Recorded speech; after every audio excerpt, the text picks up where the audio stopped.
थांबा जरा, येडो नका पळवू. मी एक तुम्हाला कथा सांगणार आहे. ऐका, लाईक करा, कमेंट करा. नमस्कार. राधा राधा. नक्की ऐकायची हा. या अनाडी आईची कथा ऐकायची बरं का. बघा, एक मुलगा असतो तर त्याचे वडील नसतात, दुनियामध्ये नसतात, आणि त्याचं वरसरत करायचं असते. वर्ष झालेलं असते, जाऊन वरसरत करायचं असते. तर त्याच्याकडं काहीच पैसा नसते. तर आईला म्हणते, आई, बापाचं वरसरत करायचं, पैसा नाही आहे, काय करू काय नाही. मी गावामध्ये गेलो, लई लोकांना उधार मागितलं, धान्य पैसे मागितले, पण कोणीच द्यायला तयार नाही. आता आई म्हणली, काय करतो आता बाळा तू? आता वरसरत आपलं थांबायला नाही पाहिजे, हे करायलाच पाहिजे. म्हणलं, आई आता काय करायचं? तर आई म्हणली, बघ म्हणली, एवढ्या अडचणीत पडू नकोस. आपण मार्ग काढू, काय ना काय. आपल्याला तर वरसरत करायचंच आहे आणि करायलाच पाहिजे. भले फूल नाही, फुलाची पाकळी करायलाच पाहिजे. तर मग पोरगं म्हणलं, कसं करणार? आई म्हणली, बघ म्हणली, आपल्याकडं जमीन जायदाद तर काय नाही एवढी, आहे थोडीफार. त्याच्यामधला अर्धा तुकडा किंवा कोरभर तुकडा इक आणि त्याचे पैसे आण, नाही तर घाण ठेव, त्याचे पैसे आण. ते म्हणला, घाण नको, याज ब्याज कोणी भरायचं? म्हणली, ते पण खरं आहे बाळा. म्हणला, अर्ध्यामधला कोरभर तुकडा जमिनीचा इकतो. बरं म्हणली, बाळा इक, याज ब्याज भरायची आपली ताकद नाही. तर मग कोरभर तुकडा इकला कमी भावामध्ये. आपल्याला नड पडली तर आपल्याला तेवढे पैसे येत नाहीत. त्या मालकाने जेवढ्याला मागितली तेवढ्याला दिली.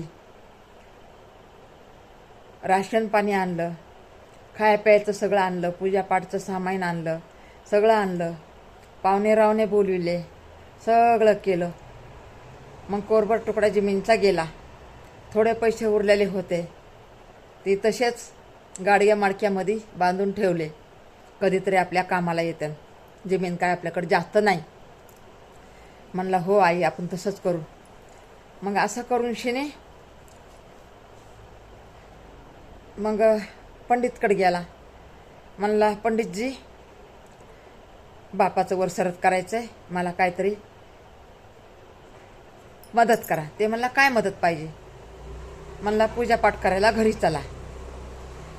म्हणला, घरी गेलं तर म्हणला, मी जेवणार नाही, मला दक्षिणा द्यावं लागन काहीतरी पैशाचा, आणि तिथून पुढं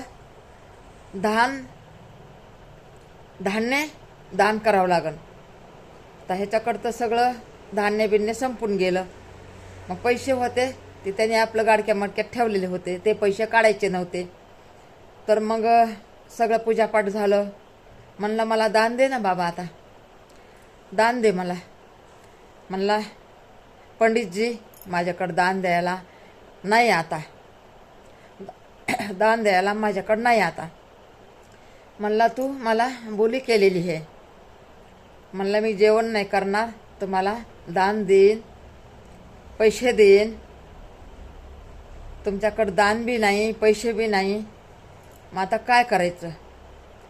तर ते म्हणला, आता घरी गेलं तर माझी बायको म्हणेन, पूजापाठ करून आला वरसरतची, आणि काय खाली हाताने आला का? लेकरा बाळाला मी काय खायला घालू? तर ते म्हणला, मला एक आरसा दिलाय. आरसा त्या मुलांनी आरसा दिला होता, त्या मायलेकरांनी आरसा दिला. म्हणलं, हे आरसा माझ्याकडं, मी सगळं इकायकी केली, या माझ्याकडे हे आरसा राहिलाय. म्हणलं, आरसा घेऊन काय माझ्या बायकोच्या डोक्यात घालू का? म्हणला हे आरसा घेऊन जावा, तुमची बायको, तुमच्या घरात आरसा नाही तर तुमची बायको ह्या आरशाला बघून, तुमची बायको सुंदर आहे तर तुमच्या घरात आरसा नाही आहे तर ह्या आरशाला बघून, आरशामध्ये तोंड बघन तर तुमची बायको लय खुश होईल. काय म्हणला तुम्ही मला फसवलंय, मला दान पाहिजे होतं, मला पैसे पाहिजे होते, परी तुम्ही मला आरसा दिला. चला म्हणला आरसा तर आरसा, आरशामध्ये बायको माझी तोंड बघन तर खुश होईल. बघा घरी गेला तर मग म्हणायली ना, काय आणलंस बाबा तू, लेकरा बाळाला खायला दान आणलंस का नाही, काय धान्य आणलंस का नाही. म्हणला त्याच्याकडं काहीच नव्हतं. म्हणला या तुझ्या बायकोसाठी आरसा नाही. आता म्हणली घाल माझ्या डोक्यात आरसा, लेकरं बाळा काय उपाशी ठेवू का. तर मग तिने रागाने आरसा घेतला आणि हे आपटला. आपटल्या सगळा घरात धूर झाला, काळा कुट धूर झाला. धूर झाला तर घाबरून गेले, कुठून हे आरसा आणला हे आमच्या नवऱ्याने, आणि हे फोडला मी आणि सगळा धूर झाला घरामध्ये. आता लेकरं बाळं माझे काय म्हणते, काय धुराने का पोट भरणार आहे का.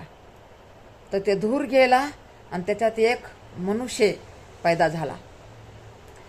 असा मनुष्य पैदा झाला ना, हे मोठा राक्षसासारखा मोठा लट. हे गेले नवरा बायको घाबरून. आता म्हणले ही काय पिढा झाली, हे कुठला आता हे राक्षस आहे का माणूस समजायचं, काय समजायचं आपण. घाबरून गेले.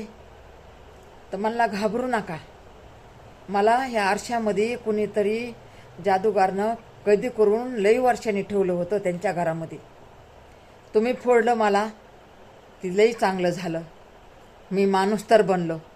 अरे म्हणला माणूस बनलास, पर हे काय राक्षसासारखा माणूस बनलास, असा कसा आता तू आम्हाला खाऊन टाकणार. नाही म्हणला, मी तुम्हाला खाऊन नाही टाकणार, मी तुमचं गरिबी दूर करन.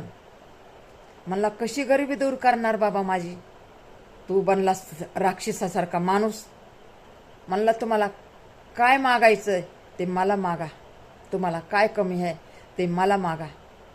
म्हणला माझ्या घरामध्ये राशन नाही, पाणी नाही, खायला नाही, प्यायला नाही, माझ्याकडे शेतीबाडी नाही, काय नाही, मी हे पंडित, मी कुठं बी आपलं पूजापाठ करते, ते पैसे आणतो, मला तिथून धान्य भेटतंय, ते धान्य आणून माझे लेकरं खातात, पैसे आणलं तर मी कुणाचं उदारी पाजारी देतोय. मग म्हणला तुम्हाला काय पाहिजे ते मला मागा. ते म्हणला तू काय देणार बाबा आम्हाला. म्हणला मागून तर बघा तुम्हाला काय भेटतंय आणि काय नाही, तुम्हाला 10 मिनिटातच कळन. बरं म्हणला, आम्हाला नाही का लई माझ्या लेकरांना भूक लागलेली आहे आणि माझ्या लेकराच्या अंगावर कपडे फाटके तुटके आहेत आणि आमच्या घरात राशन पाणी नाही, आमच्या घरात काहीच नाही आहे. मी जेव्हा मला बोलवणं येतं आहे कुठं पूजापाठचं, तिकडं जाते तेव्हा माझ्या घरामध्ये खायला प्यायला येते, 2 पैसे येतात. बरं म्हणला, तुम्हाला माझ्यावर विश्वास नाही का, काय देऊ तुम्हाला पहिलं. म्हणला आम्हाला पहिलं खायला द्या, माझ्या लेकरा बाळांना लई भूक लागली. बरं म्हणला, काय मनातली मनात आपलं हात जोडून पाया पडून बोलला. हे 5 पक्वान आले खायला, 5 पक्वान खायला आले. 5 पक्वान खायला आल्याच्या नंतर आरबळून ते खायला बसले. कधी नाही भेटल्यावर त्यांनी एवढं खाल्लं, एवढं खाल्लं, एवढं खाल्लं, खाऊन पिऊन झोपले. म्हणजे बी छतवर जाऊन झोपला. मग सकाळी उठला, उतरला छतच्या खाली. अरे म्हणला उठा, अजून झोपलेले आहेत का. हो बाबा, आम्ही पोटभर खाल्लं पिल्लं, आम्हाला लई गहिरी झोप लागली. तुझे पाय कुठे आहेत, आम्हाला पाया पडू दे, का तर तू आमचं पोट भरलंस, माझ्या लेकरा बाळाचं पोट भरलं, आम्ही सुखी झालो, आनंदी झालो. म्हणला आता तुला काय पाहिजे. म्हणला आता मला धान्य पाहिजे, माझ्या लेकरा बाळाला कपडे पाहिजे. बरं म्हणला, थांबा म्हणला, जरा थांबा, 5 मिनटं थांबा. थांबले, हात जोडले त्यांनी देवा परमेश्वराला. काय मनामध्ये बोलला. म्हणला ह्यांना खायला रोटी दे, भाकर दे, भाजी दे, आणि त्याच्यानंतर ह्यांना अंगाला लता कपडा दे. आलं खायला बी आलं,